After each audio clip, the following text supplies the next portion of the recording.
I don't understand why I should bother preparing a meal for someone without any blood relation like you. There's no blood tie between us. So why do you think you can use the word family? Don't get ahead of yourself just because you're newly wedded. I really want to know why you're here in this house. All I truly desire is time with my son and adorable grandchild. I want special time just for the family. Could someone in your position perhaps be a bit more modest? In the bright living room of my husband's family's home, a heavy atmosphere lingered. The source was the harsh words from Lisa. I was constantly hurt by her words. During those days, an incident suddenly occurred. Mom, something's wrong. Grandma. Seeing Mary's hurried voice and pale face, my heart raced. My name is Jennifer. I married David when I was 25, and by 29, we were blessed with a daughter named Mary. After marriage, I left my job to dedicate myself to family life. I'm currently 39. We enjoy a warm family life in a comfortable apartment downtown, but there's a shadow over our life. Lisa's constant harsh attitude. I've been the target of her criticism. Our marriage didn't seem to match her ideals, a sentiment I've heard from her own mouth. From the beginning, she's displayed various negative attitudes and occasionally condemned us. Without notice, she'd enter our apartment and criticize how I managed the household or cooked, especially regarding children.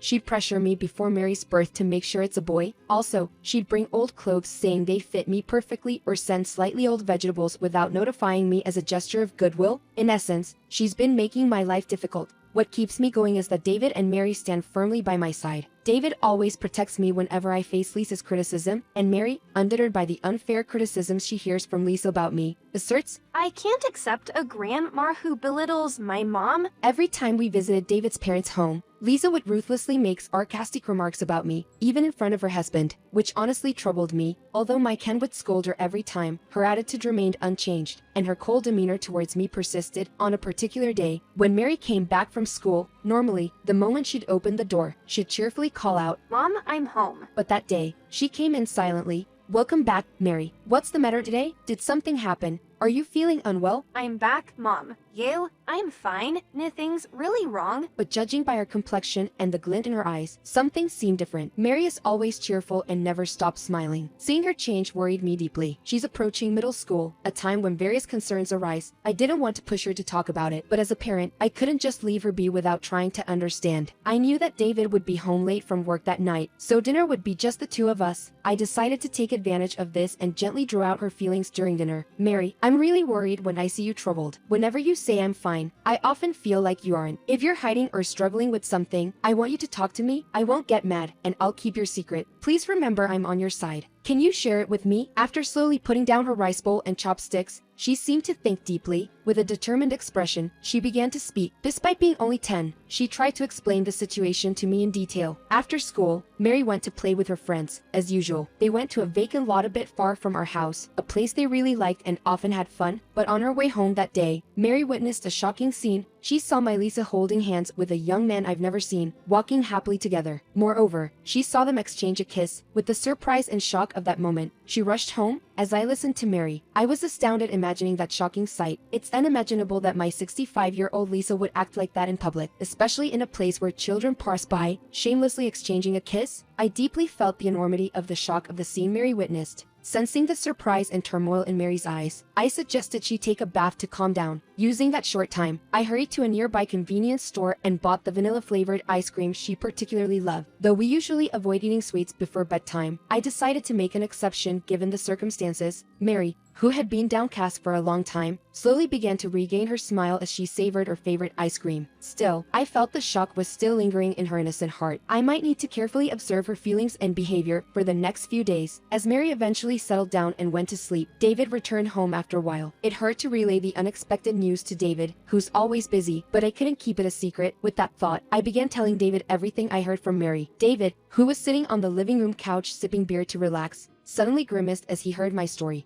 No way, is it really true? I could strongly feel his astonishment. Afterward, the two of us calmly discussed how we should handle this situation going forward. Regarding your mom, what should we do? Should we inform your dad about the truth? If he remains unaware, it might cause trouble later on. We can't ignore it.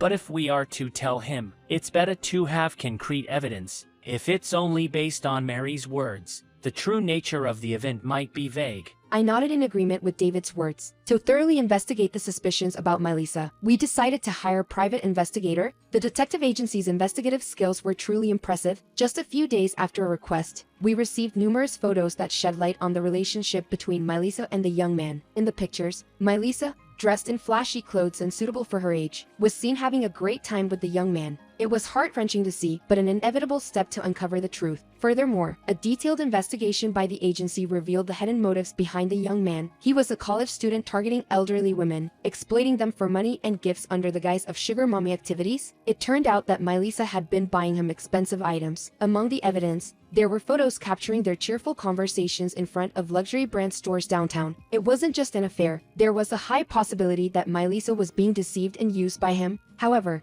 there was also a chance that she felt their relationship was a deep romantic one. Certainly, the evidence we gathered was substantial enough to reveal her actions. Regardless of what anyone might say, it would be hard to deny that evidence. What we were currently pondering over was the timing of when to inform the Ken. David and I were trying to find the perfect moment to tell him the truth. Just then, a sudden message came to David's cell phone from Lisa, inviting us to visit their house this weekend. Although this was unexpected, we thought of it as a very convenient opportunity. Whenever we visited their house, for some reason, Lisa would target me and complain about trivial things. Recalling my previous visits, there's a high likelihood that she would act similarly this time. If that's the case, we could expose her actions on the spot. Her current peaceful demeanor might only last until she learns the truth, and the day finally arrived. Normally, visiting their house is something I'm not enthusiastic about, but this time, a different emotion was sprouting. Today is the day we reveal Lisa's double face and expose the truth. With that resolution, our family stood at the entrance of their home. As soon as David pressed the doorbell, Lisa greeted us with a broad smile. Seeing her face, acting as if she knew nothing and did nothing wrong, a surge of anger welled up inside me. Oh, David, Mary, welcome. I've prepared a special delicious lunch, so look forward to it. Come on in. As expected,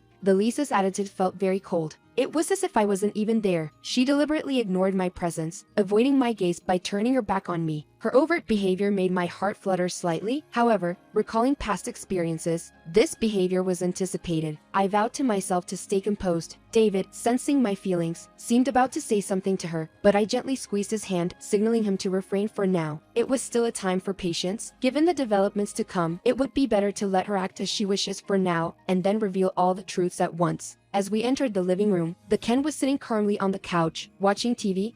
Jennifer, Mary, and David.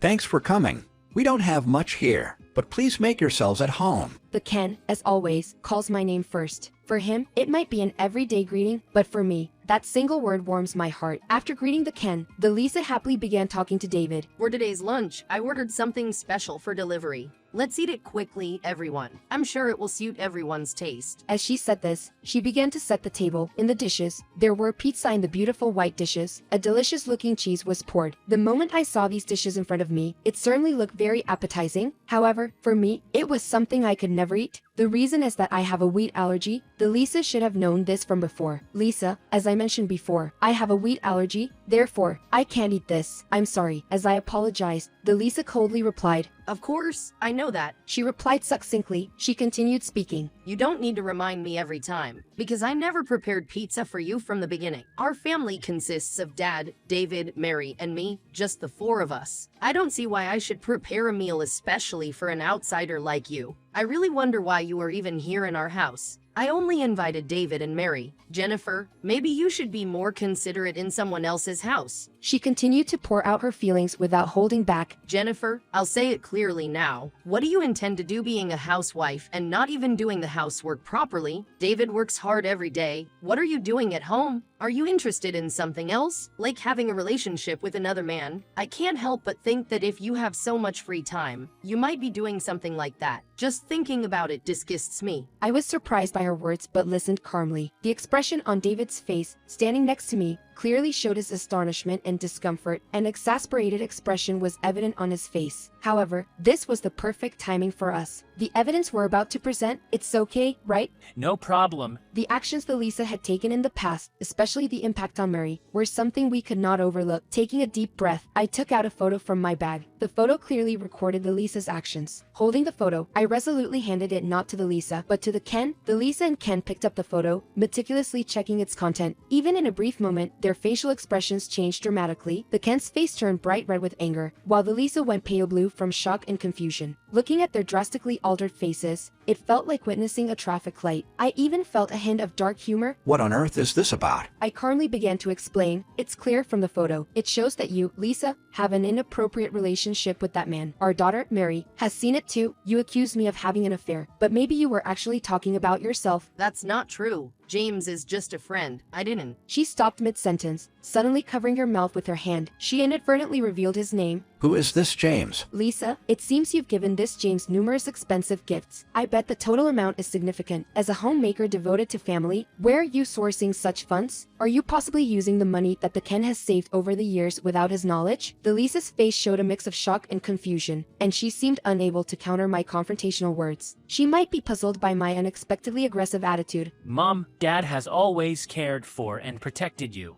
Yet, why are you having an affair? I also can't understand why you treat Jennifer so coldly. It's truly regrettable. Grandma, do you truly love Grandpa? Making Grandpa feel this way is unforgivable. I can't forgive you anymore. Their words came from deep within, and their stance criticizing Lisa was evident. Honestly, there were suspicious parts in your recent actions, including frequently going out. I discreetly checked the bank book, and there were records of regular withdrawals. However, I never dreamt you'd have an affair with such a young man. He shook his head repeatedly, expressing his astonishment. On the other hand, Lisa, who was cornered, was furious. Don't interfere with my life choices. This is my life. Ken's anger was evident in response to her words. Get out. With a forceful shout, he drove Lisa out of the house. His intense anger did not subside even after several days, leading to a significant rift between the two. Eventually, they decided to divorce. Unable to work and with her savings depleted, Lisa could no longer provide financial support to James, whom she once gave everything to. As a result, James abandoned her, leaving her isolated. When she relayed this to us, despair and regret echoed in Lisa's voice. David, now you're the only one I can rely on. I've lost all contact with James. Please help me. And Jennifer, please forgive my mistakes. Mom, this is the result of the choices you made in your life. Why are you seeking help now? No sympathy arose for Lisa, especially when she took actions that could traumatize Mary. Under such circumstances, we made the final decision to report her to the police and had her evicted from the house. Furthermore, to protect his family, Ken informed all the relatives about Lisa's infidelity and past actions, leaving her with nowhere to seek help. Currently, she is forced to live alone in a small apartment, struggling to pay alimony. This situation is a result of her own choices. She brought this upon herself. As a result of the divorce, Ken, now alone, started to live with us. What was surprising was that Ken genuinely enjoyed interacting with the kids. Every weekend, he would take Mary by the hand and take her out to various places like parks, zoos, and movie theaters. By spending time in various places, Mary began to look forward to her days with Grandpa. As a result, her painful memories and past events started to fade, and it seemed she was regaining peace of mind. Moreover, Ken, feeling it wasn't enough to just live in her house, began helping with daily chores. Initially, I had to guide him through everything, but now he's become proficient, even preparing dinner on days I'm busy. This allowed me to find the time and opportunity to try working part-time outside after a long time. Initially, there was some confusion returning to work, but I rediscovered the joy of working outdoors and now aim to upgrade my skills and even acquire certifications. Living together with Ken, we feel a noticeable improvement in our quality of life. Ken had always been there for me, even when I endured Lisa's bullying. Even now, he offers unwavering support and assistance in various ways. It's truly unbelievable how Lisa betrayed such a warm and understanding person without being trapped by impulsive desires and temptations. I want to truly appreciate and cherish the happiness we now have.